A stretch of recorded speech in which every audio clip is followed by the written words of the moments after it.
अश्कों के रूप में ये दर्द बह रहा है, रोकना इन्हें बहने दे। ये आज नहीं तो कल का इतिहास बन रहा है।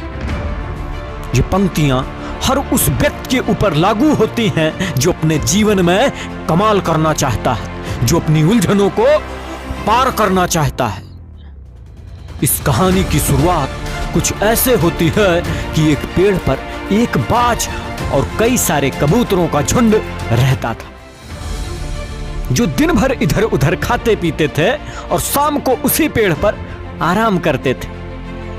यह प्रक्रिया लगभग कई सारे सालों से चल रही होती है।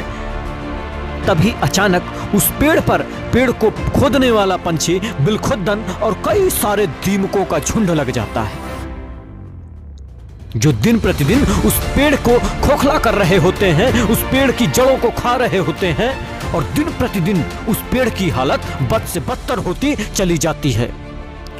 और ये बात बाज और कबूतरों को भी पता चल जाती है।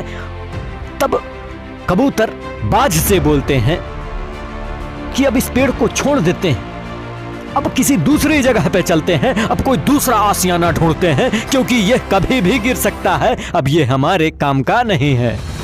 पर भैया कमाल हो जाता है, बाज उन कबूतरों के साथ जाने से मना कर देता है, बोले तो इनकार कर देता है। वह इस पेड़ को किसी भी कीमत पर छोड़ने के लिए तैयार ही नहीं होता। इतना लगाव देखकर, इतना आकर्षण देखकर संसार के मालिक देवों के देव वहीं पर प्रकट होते हैं और बाज से बोलते हैं कि तुम इस पेड़ को छोड़ क्यों नहीं देते, इसमें तुम्हारी मृत्यु भी हो सकती है। तभी बाज बोला कि प्रभु, मैं इस पेड़ पर 20 साल गुजारा हूं, यदि मैं इस पेड़ को छोड़कर भी गया तो फिर मैं चैन से जी नहीं पाऊंगा, और ऐसे सुख सुविधा का क्या जहां सुकून ही ना आए। यदि मृत्यु आना होगा तो फिर यहीं आएगी, और यदि समय ठीक रहा तो मैं वैसे भी बच जाऊंगा। महादेव उस बाज की ये बात सुनकर अत्यंत प्रसन्न होते हैं और उस पेड़ को सारे कष्टों से दूर कर देते हैं। तभी पेड़ में अचानक से हलचल होती है और वह महादेव से बोलता है कि प्रभु, मुझे भी एक वरदान चाहिए कि मुझ पर हक सिर्फ इसी बाज का रहे, किसी दूसरे पंछी का बिल्कुल भी नहीं।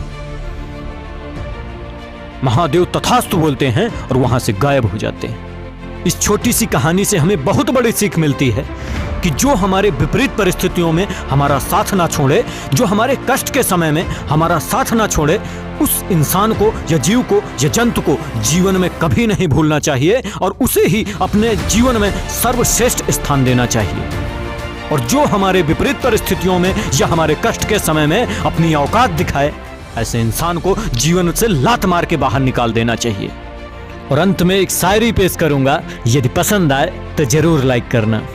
कि आसानी से टूट जाऊं ऐसा इंसान थोड़ी हूं, आसानी से टूट जाऊं ऐसा इंसान थोड़ी हूं, सबको पसंद आऊं कोई भगवान थोड़ी हूं।